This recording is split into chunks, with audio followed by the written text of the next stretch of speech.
Caros amigos, vou iniciar agora a introdução à trigonometria do 11º ano e eu começo esta apresentação por fazer uma revisão de alguns conceitos sobre triângulos e a trigonometria do 9º ano que devemos conhecer. São conceitos base que servem de arranque para um estudo mais complexo da trigonometria, ok? Alguns conceitos então sobre triângulos. Vamos relembrar como classificar triângulos, neste caso quanto aos lados. Nós podemos classificar quanto aos lados ou quanto aos ângulos, mas vamos aqui falar relativamente aos lados. Sabemos que existem triângulos equiláteros, que são os que têm três lados iguais. Podemos ter triângulos isósceles com dois lados iguais e um diferente, ou então triângulos em que os três lados são diferentes, e é um triângulo escaleno, ok? Três lados diferentes. Portanto, isto é relativamente aos lados. Relativamente aos ângulos, nós podemos dizer que temos um triângulo, neste caso acutângulo, porque tem três ângulos agudos. Eu relembro também que um ângulo agudo é aquele ângulo cuja amplitude está entre 0 e 90 graus, neste caso são os três, e por isso é um triângulo acutângulo. Podemos ter também um triângulo retângulo, e estes triângulos serão objeto de um estudo especial aqui na trigonometria. Vão ser falados aqui nesta apresentação, portanto, de forma mais isolada, ok? Um triângulo retângulo é um triângulo que tem um ângulo de 90 graus, tem um ângulo reto, ok? Um ângulo reto é um ângulo cuja amplitude é de 90 graus. Ou podemos ter também, relativamente aos ângulos, um triângulo obtusângulo, tem um ângulo obtuso. E um ângulo obtuso é um ângulo cuja amplitude está entre 90 e 180 graus, ok? Bom, relativamente a classificar triângulos, devemos então relembrar estes conceitos. Outro conceito também muito importante, que é verdadeiro para qualquer triângulo, é relativamente à soma das amplitudes dos ângulos internos de um triângulo qualquer. Portanto, nós num triângulo qualquer, eu vou aqui representar um triângulo qualquer, chamei a estas amplitudes alfa, beta e θ. Então, o que nós sabemos que é verdade para qualquer triângulo, seja retângulo ou não, que alfa mais beta mais θ é igual a 180 graus. Ou seja, a soma das amplitudes dos ângulos internos de um triângulo é sempre igual a 180 graus, ok? Sempre, sempre, sempre, sempre.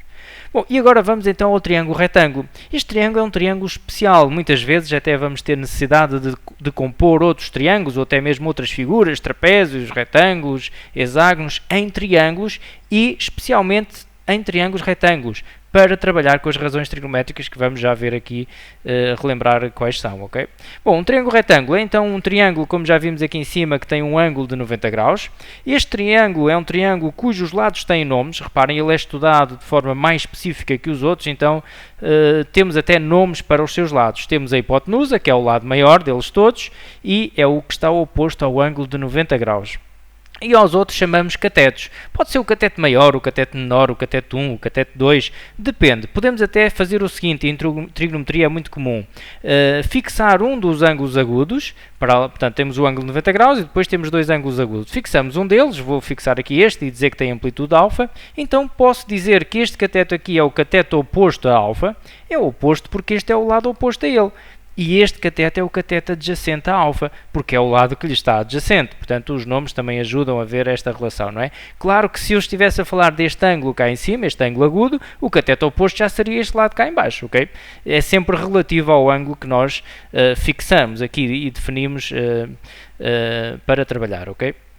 Bom, vou relembrar também um teorema muito importante aqui no triângulo retângulo. Já estão mesmo a ver qual é, não é? É o teorema de Pitágoras, logicamente. O que é que diz o teorema de Pitágoras? Que a soma dos quadrados dos catetos é igual ao quadrado da hipotenusa, ok? Reparem no que eu disse. A soma dos quadrados dos catetos é igual ao quadrado da hipotenusa. Eu não disse o quadrado da soma, ok? Isso estaria errado. Se eu dissesse o quadrado da soma, estava a dizer isto. E isto não é verdade. Portanto, a forma correta a dizer é a soma dos quadrados dos catetos é igual ao quadrado da hipotenusa. E não, de forma errada, seria o quadrado das somas dos catetos igual ao quadrado da hipotenusa. Estaria então errado, ok? Apenas para fazer uma pequena reflexão sobre a leitura aqui do teorema de Pitágoras.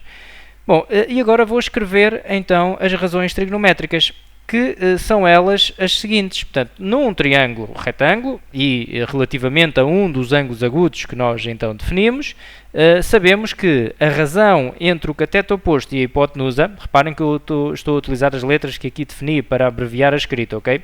O cateto oposto de alfa é o A, cateto adjacente chama B e a hipotenusa será H. Portanto, o seno de alfa é a razão entre o cateto oposto e a hipotenusa. O cosseno do ângulo alfa será o cateto adjacente sobre a hipotenusa e a tangente de alfa é cateto oposto sobre cateto adjacente, ok?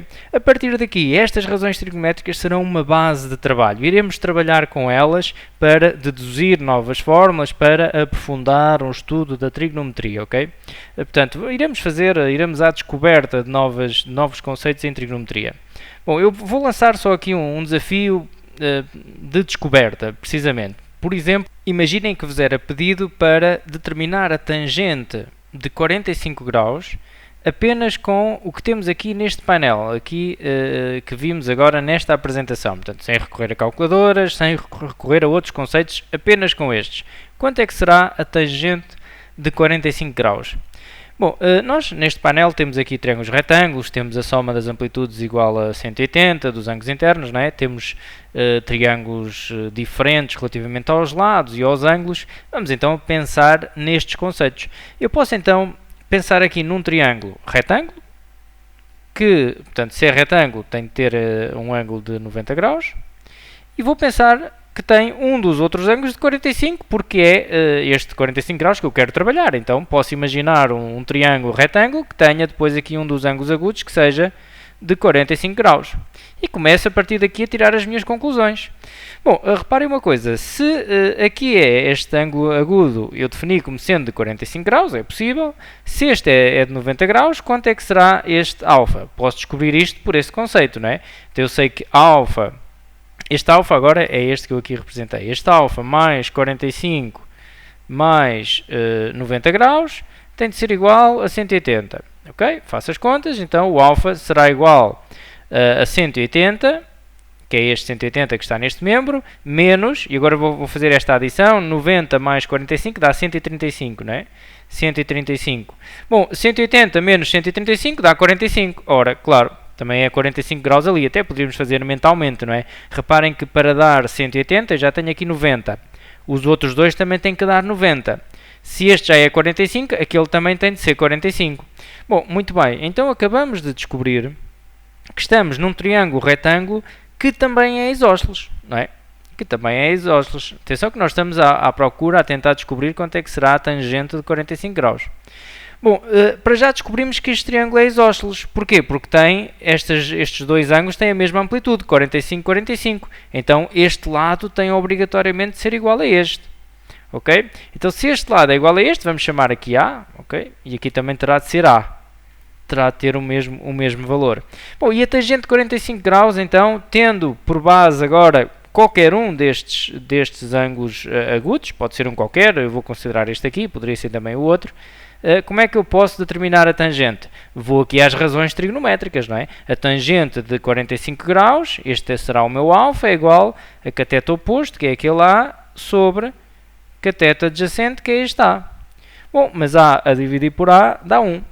Portanto, como viram, já foi possível fazer aqui uma descoberta, mas isto é apenas um exemplo de uma pequena descoberta que nós fazemos com estes conceitos. A partir daqui, trabalhando muito com as razões trigonométricas, vamos começar por, já na próxima aula, descobrir novas formas de trigonometrias e depois vamos ter a possibilidade de ver, por exemplo, a trigonometria de uma forma espetacular através do círculo trigonométrico. Vamos conhecer os gráficos da função seno, cosseno e tangente, muitas coisas, ok, que vem por aí.